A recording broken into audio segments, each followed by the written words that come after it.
Eclipses are the result of the movement of the moon around the Earth. And you might ask yourselves, why don't eclipses occur all the time if when we look at this diagram, my moon is between the sun and the Earth? Or when I come over here, the Earth is between the sun and the moon.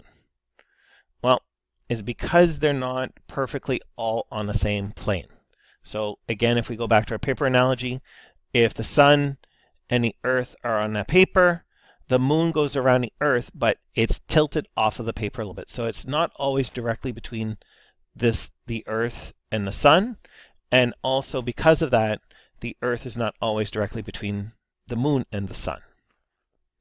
But every once in a while, the Earth, the moon, and the sun line up so that either the Earth is between the sun and the moon, or the moon is between the sun and the Earth.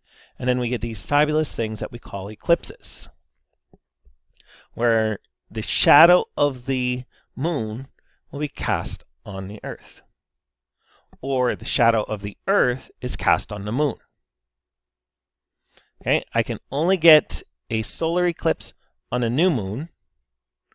I can get lunar eclipses for some, mainly for a full moon, but also for my gibbouses as well. Okay, now solar eclipse occurs when the moon is between the Earth and the sun. Even though the moon is significantly smaller than the sun, because it's so much closer, the moon can block out the entire sun. In fact, it works out exactly that the moon is about 1/400th the size of the sun, but it's 400 times closer. And so that makes them appear to have the same size. So when the moon passes between the Earth and the sun, we can get our solar eclipses. We get the sun completely blocked out. So when the moon passes between the sun and blocks the sun out, we can get these beautiful images. Here's the moon blocking out the sun, and we can see just the corona, or the outer part of the sun.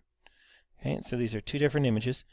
Here what we can see is the motion as the moon travels across the face of the sun. So here we can just see the moon just starting almost all the way.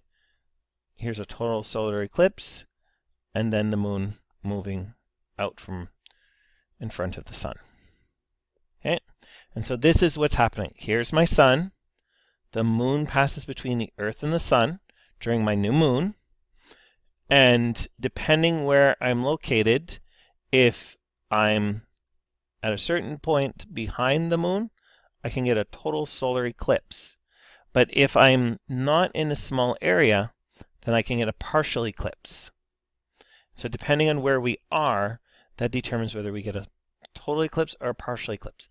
Solar eclipses only affect a small area. You can see in this case, it's only this small area, rather than the entire side of the Earth that's facing the sun right now.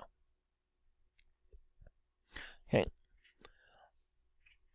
A lunar eclipse occurs when the Earth passes between the moon and the sun. And we can see the shadow of the Earth, and depending on where in the shadow the moon is determines what we get.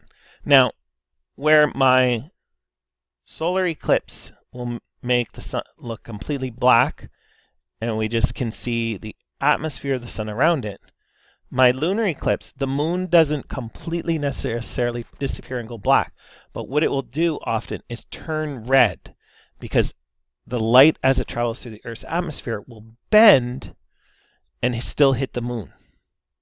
And so when we see a really red moon, when the moon is in the Earth's shadow, that's because we're seeing the Earth's atmosphere bending the light onto it. If there was no atmosphere, the moon would be completely dark. Okay, and so here we have our Earth, we have our moon, and if the moon is right behind the Earth, it's in an umbra, and it'll be completely dark, and it'll be red, complete red, and almost dark. If it's in my penumbra, then it will be mainly red. Okay, so solar eclipses are short and can only be viewed from small spots on the world. Whereas lunar eclipses can last for a long time. And the entire half of the world that's in night when my lunar eclipse occurs will be able to see it. So a couple of years ago, a solar eclipse occurred and it passed over the United States, and only a thin band going across the continent or the country of the US got to see the total solar eclipse. In Canada, we got to see a partial. Whereas 6 months later, when we had a lunar eclipse and it occurred, all of North America was able to see that lunar eclipse.